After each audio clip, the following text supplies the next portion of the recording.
Crispy, and this is my rant. Today's topic is not designed to be so rantish, it's more supposed to be a measured discussion, and it's about atheism, and in particular, how Christians relate to atheists and how they share their faith or share their perspective or defend their faith when discussing it with atheists. Now, first off, I am a Christian. I'm gonna put that on the table. Okay, first off, but I will try to be fair to both sides. This is not a hit piece or no way to kind of stick it to the atheists. I do have a couple criticisms, at least one, but we'll get to that in a minute. But I also have some criticisms of Christians, so probably nobody's gonna watch this video and be totally happy. Um, so also, I just want to make a note about people first language. Ideally, I would say things like people who happen to be atheists or people who don't believe in the existence of a God, because I do believe in people first language, but that's going to be unwieldy through the course of a video, so we're not going to do that. I'm going to use the term atheist, and when I use the term atheist, it's gonna kind of evolve. There's a etymological meaning which I'm going to discuss, but there's also a practical meaning, a usage meaning or a definition that I'm also going to talk about, and that's going to be the group of people that I'm kind of referencing here. So atheism is just a term that means atheist, not atheist, as in look at that theist over there, but atheist, the A and the theist are together, just simply means no theism, no gods. And it just means that there's a lack of belief in a God. Now, that's not necessarily saying there isn't a God, it's just that in their mind, it's just that it's not been proven they don't actively believe in a God. And many will actually say that they're open to the possibility that a God exists, but they have not been shown sufficient evidence yet. So that is to be distinguished from there is no God. The second one, there is no God, is a claim that in intellectual circles should be defended. I mean, you can just tell somebody to sod off, this is what I believe, but in terms of if you're having an intellectual discussion, then there is a burden of proof upon someone who says there is no God, just like there's a burden of proof upon someone who says there is a God. And the fact that for most of society, Western society, God exists as kind of the default belief, that doesn't make I don't believe that to be the defended position. It's still the positive. The one that's actually making a claim has to be defended, not the person says, well, I don't really believe this. I mean, even though their belief is in the minority, but that doesn't switch the burden of proof over. Okay, so that's the technical definition. And atheists will point this out quite a bit when you're discussing it with them. And it's true, but it's also a little this switcheroo, I guess, a little bit disingenuous. And we as Christians and hopefully atheists may also want to be ingenuous, or is it genuous? I don't know. The one that's the opposite of disingenuous. Here's the thing. Okay, so first there are many people who simply don't believe in the existence of a God and just go about and live their lives. It doesn't really affect them. It doesn't really the lack of belief in a supreme being is always going to influence your belief system in some way, but it's not a big influence. It's not something they focus on. And those would definitely technically be atheists. But when interacting with someone who's a vocal atheist, and maybe that's the term I could use, someone who actually states that they're atheists, that they don't believe in a God, and they make that argument, make that case. Maybe they have a YouTube channel, or maybe they host shows, or maybe they make comments on social media, but they're definitely saying they do not believe in God, and they don't think the belief in God is warranted, and sometimes they use stronger language. That's a different thing, and most of the time that I've heard it, when people try to say, well, atheism just means we don't believe in a God, that doesn't incur any other beliefs, it's a little disingenuous because usually other beliefs come with it. And there's a reason why, but this is also going to get into something I'm going to kind of criticize Christians a little bit for as well, is that in our country, in America, I'm in America, but also in Latin America, places in Europe, I think Australia, and there's some other places in the world, there's plenty of places where Christianity or monotheism at least, is kind of the default position. It's getting less. There is an uptick in atheism, and there's a kind of a downtick in both people who claim to be Christians, but also in the level of commitment. And I think that's eventually going to level off, because I think eventually what we're going to have is people who believe in Christianity are also going to be committed to it, because I think a lot of people just kind of fall into it and don't really think much about it. I think there's probably more Christians who don't think about their Christianity much because they just kind of mark it on a census. They've been brought up that way. They go to church on Christmas and Easter, and that's probably about it. It's probably more of them than atheists who don't believe in God, because that is the kind of the non-default belief. So therefore, that's not what you're naturally going to take in, and upbringing has a lot to do with that as well. So I do find it kind of a little bit suspicious when atheists who are arguing against the existence of God, against you know will turn around and say, well, atheism simply means a lack of belief in God. It doesn't confer any of the attributes.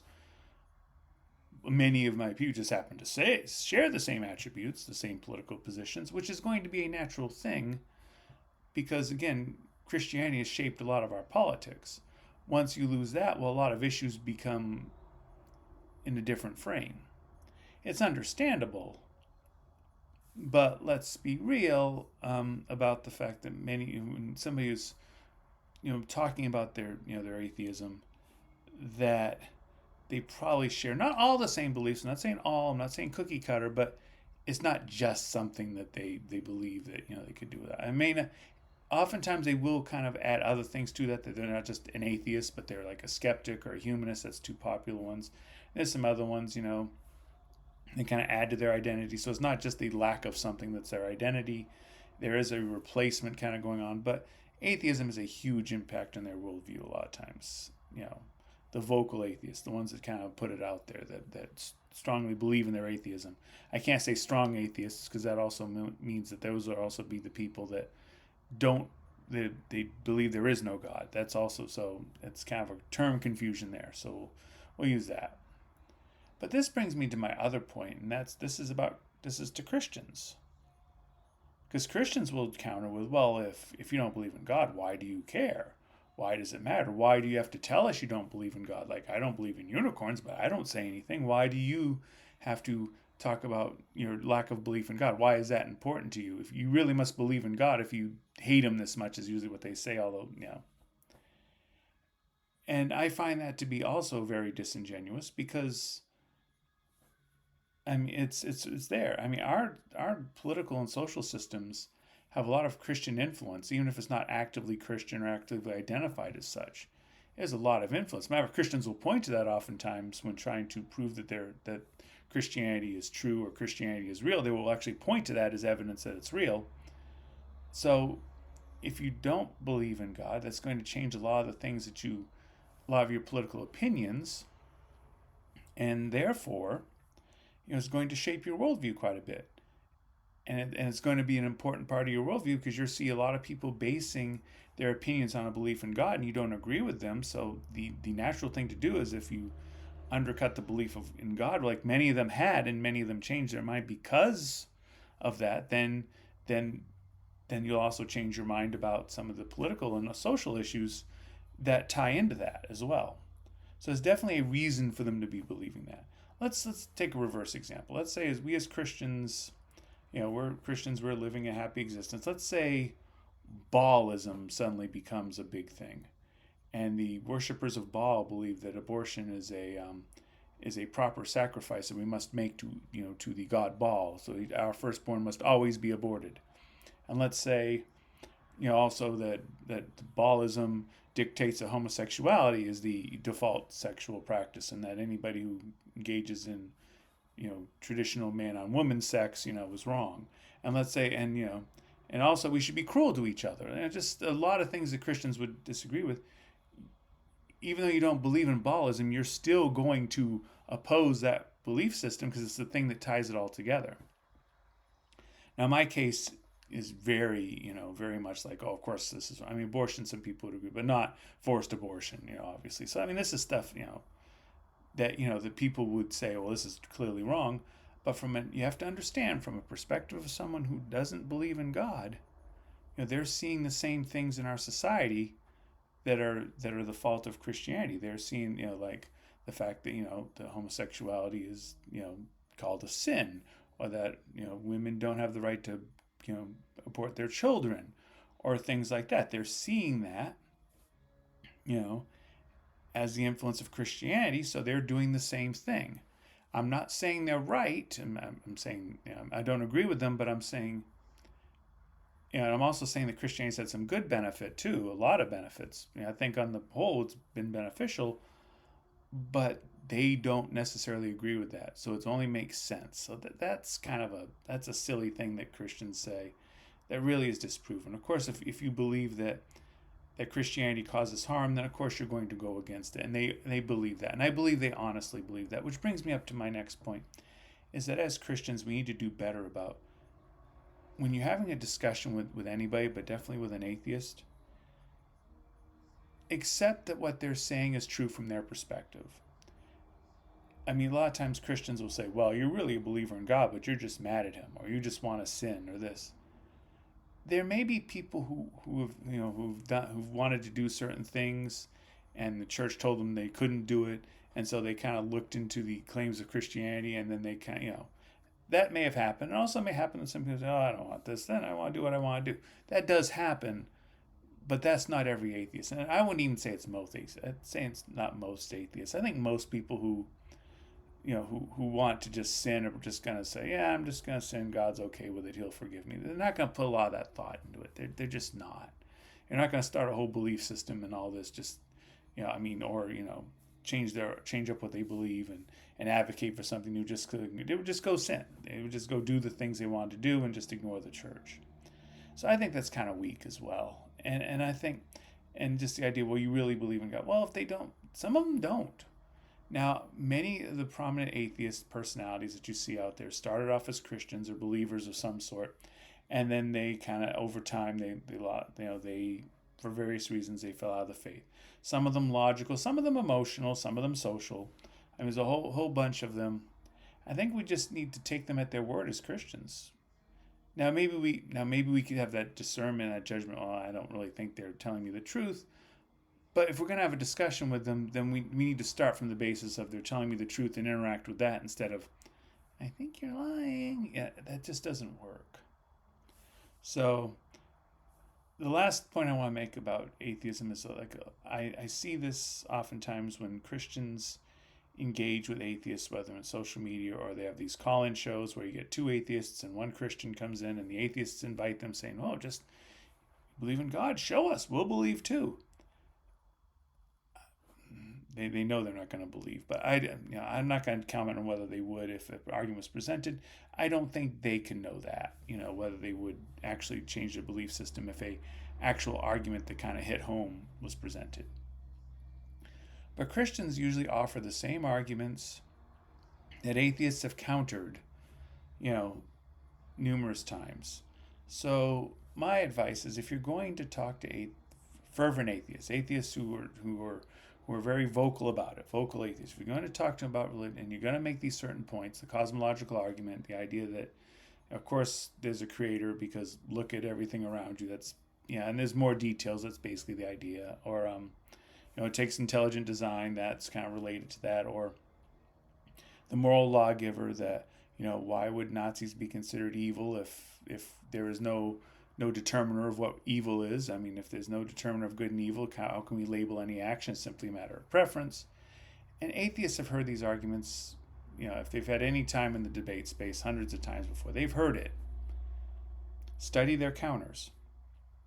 In general, they usually kind of wave off the intelligence design argument, and sometimes they'll use the odds theory that with billions of planets, one of them was bound to support life. The puddle theory that the fact that life perfectly fits us isn't necessarily designed from the top down, but from the bottom up. That that it just happened that way, and then we sprung up, not from the top down, I guess, is another argument. The moral lawgiver, they'll point to empathy, well-being, evolutionary kind of morality, where people who were nice, who did more for the group ended up surviving. And that, like that. And some will just say, yeah, we this is just a preference, and we just happen to believe this. Some of them will just kind of say, yeah, we get it, and this is what we believe, and this is what we're going to fight for because we think this is better. But they won't claim objective. Most of them don't actually claim objective morality. But this video isn't a video to give you primers on how to argue with your atheist friend or someone online that annoys you. It's just simply if you're gonna call these shows, I don't recommend calling the call-in shows, and probably none of you are planning to do that. But if you do, I mean, it really, if you're a Christian, you're probably gonna lose because there's two of them and there's one of you. And by the way, most of them actually are decent people. They're not gonna take too much advantage. But there's two of them and there's one of you, and they're ready for it. You know. So I mean, I guess you could get really ready, but there's still only one of you. They still have the mute button. I mean, yeah. And again, I think most of them are honest interlocutors. I don't think they have any bad intentions. But I mean, they're the home team. They have a huge home field advantage. So just keep that in mind. But definitely, if you're going to do that, or going to argue online, or argue anywhere, and you're going to present an argument, at least try to have what they're going to counter with in mind. So maybe you can counter the counter, and actually have a productive discussion, or actually, kind of adjust your point to kind of put in, include some of those common objections. So that's what I got. I'm probably going to be discussing like the moral lawgiver is definitely one I want to do at some point. Whether it gets done or not, who knows? But it's definitely one, and why people do the right or wrong thing. And I think there's a lot of things of interest there, and I think there's a lot of misconceptions. And again, on both sides.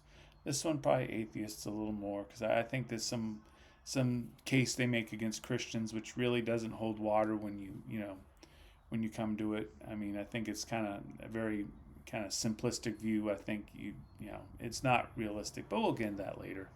But again, I mean, like I said, I think most atheists actually believe what they say they believe. They're trying, like the rest of us, to be decent people. None of us are particularly decent. We're humans, but they're trying, just like we're trying.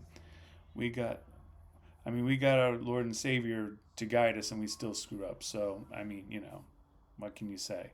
They do pretty, I mean, a lot of them, I mean, there's been many atheists are better people than Christians are, and that's certainly true. So, that's what I got. And again, if you disagree, I don't know if you see this, but if you see this and disagree, leave a comment.